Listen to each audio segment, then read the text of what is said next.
and how they control people, symbolism, how it controls people. Could be something to just because it's so beautiful and perfect with the technique that some of these guys uses.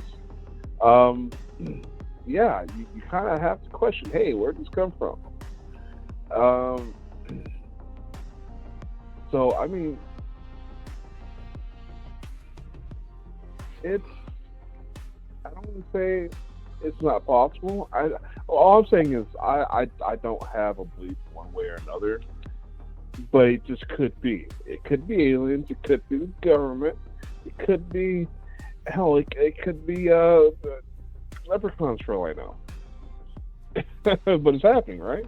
Still, Now, South Circle. I pulled it up. Now, it's actually one of the most well-known and earliest recordings for crop circles, and it happened in the 17th century. It's English folk tale, and it's about the mowing devil. It's in 1678. Now, in 1678, a pamphlet was published in Hertfordshire, England, titled "The Mowing Devil" or "Strange News Out of Hertfordshire." Now, this tells of a farmer who refused to pay a laborer to mow his field at a fair price. Enraged, the farmer declared he would rather the devil himself mow the field than pay the man's wage. So that night, the field was found mysteriously cut down, perfectly flattened, as if done by fire. Yet the stalks remained unburnt.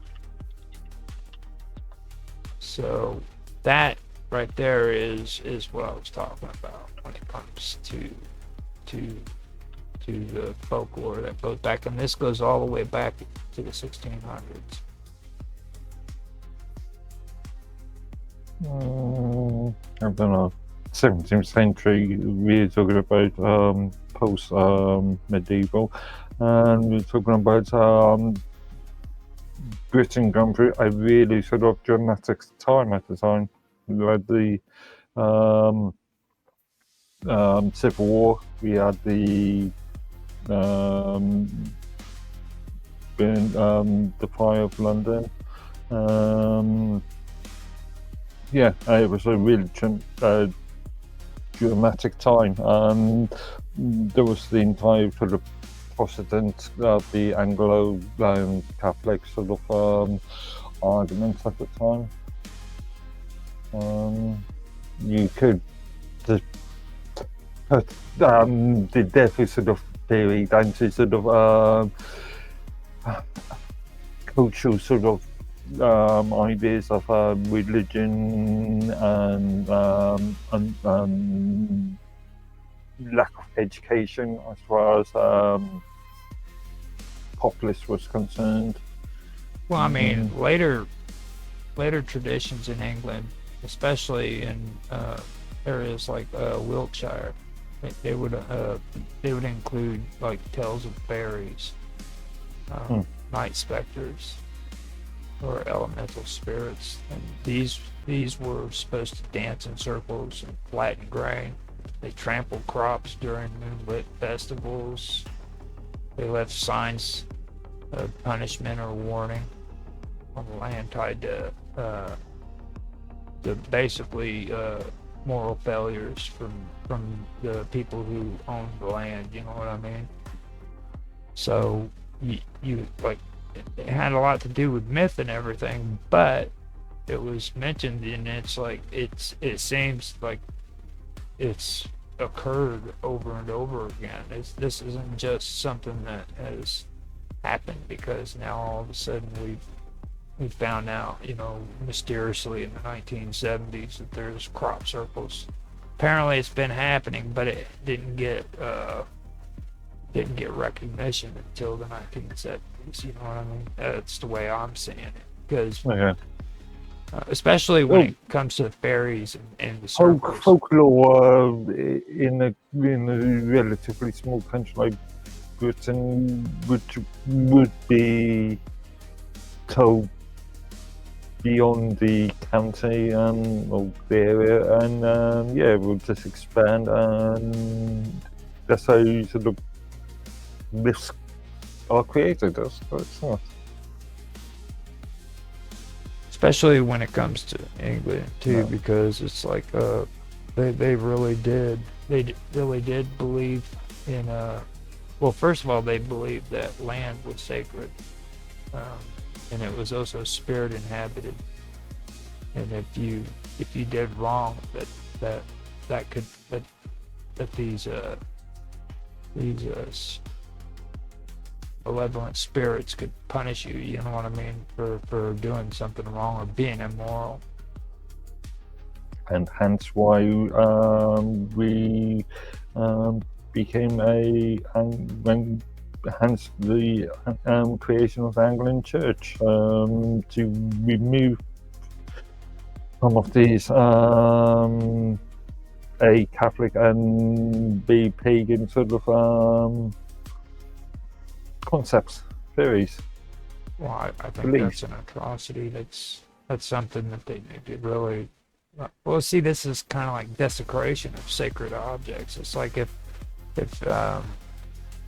and this is one thing I even have to freaking give Muslims more credit for above Christians, because like even with the church, the cathedral that was in Byzantine, what was that one? The big one. It was the first church that was ever created. It's huge too, or it's the first cathedral, I should say. It was taken over by the Muslims after the fall of Byzantine. Constantinople, Constantinople. the Eastern Roman Empire. Now, when the Muslims took that cathedral over, you would think that they would go in and they would desecrate all of the stuff that was in there concerning the Christians, but they didn't. They just covered it because they don't believe in desecrating sacred writing and sacred paintings. You know what I mean? Again, it depends on which sect you're talking about.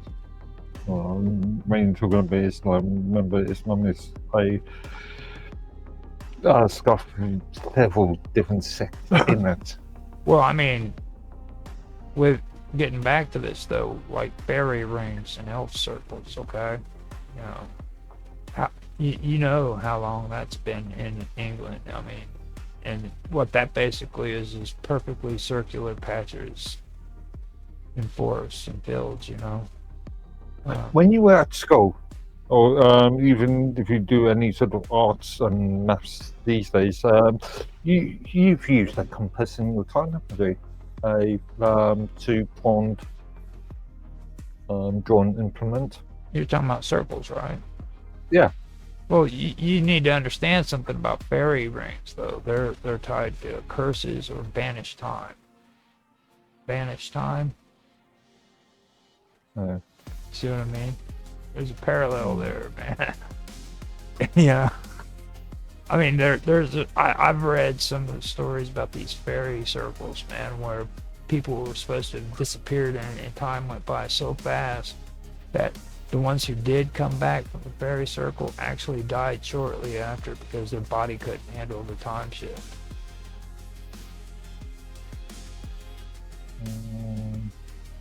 Okay, I would have to do further research on that. I'm just thinking of these. Your ancestors would warn the children and each other even to never associate with fairies and elves that were on the roadside, because if they did, they would be tempted into going back to these fairy rings and celebrating. And they would be tempted into going into that. What would happen is they would get transported into another realm that's beyond our time, and that would end up causing issues. You know what I'm saying? That they would, like I said, they would end up, if they did come out of that fairy circle, they would die shortly after because they couldn't handle the time difference. You know what I mean? At least according to the myth. Okay. Yeah. So, Hello. hey, what's up, Otto? Oh, all kinds of stuff. Heard you were talking about fairy rings, fairy circles. Oh yeah, we were. What? Yeah, you ever read Jacques Vallée? Wrote a very interesting book called Jacques Vallée, Vallee. He wrote a book called Passport to Magonia, and he pointed out something very interesting about fairy lore. You know, about the elves, fairies, and whatnot. He said it's the only example of time dilation. He said this is something we didn't understand until Einstein, but the idea that time passes differently under different circumstances. You know, like the twin paradox. If you have twins and one leaves the Earth and travels at super high speed, like close to the speed of light, his clock slows down. So he thinks he's been gone for a month. When he comes back to Earth, his twin has aged 10 years. And this is something that, like I say, only with Einstein did we have this idea in the modern world. And yet here's a description of it from ancient days, from like the Middle Ages. So that whole fairy thing, that could be an Einsteinian time thingamabob. I was trying to explain it to Mark Edward, but you know how stubborn he is. It's good to keep it skeptical. I know that's the reason why we love you, Mark, because you are our skeptic. You keep things real. Now, B, I think he's kind of spooked about the situation because we're kind of going into the scary area. You guys talk about fairies and stuff. Fairies and stuff. Hoping that you don't offend anyone from the LGBTQZHY community. Well, I mean, that's as Conan, as the endings of all Conan movies said, that is an adventure for another time. You know what I mean? So now I do find the whole parapsychology take on this subject with crop circles to be a lot more interesting, to be honest, than what I do with the whole UFO aspects of it. If you guys ever get a chance, go in there and check out Me Thinking Aloud. He has a lot of cool people on there, and this woman is probably one of the most coolest parapsychologists I've ever listened to. From Wells, I believe, is what she is. I asked old John if he would possibly reach out to her and see if she'd be willing to come on to the show. But that was a while back. But I would love to have somebody come on to actually talk about that, because it's really is a fascinating subject, and she does bring up good points. Like, these fields was where freaking festivals were held for the crops. That's something nobody in the UFO ufology areas seems to recognize, or they don't mention it. You know what I mean? Well, I mean, yeah, you have worships to different gods and deities via our crops. I'm thinking that maybe that's the way the aliens communicated back to us. I don't know. Good. Maybe.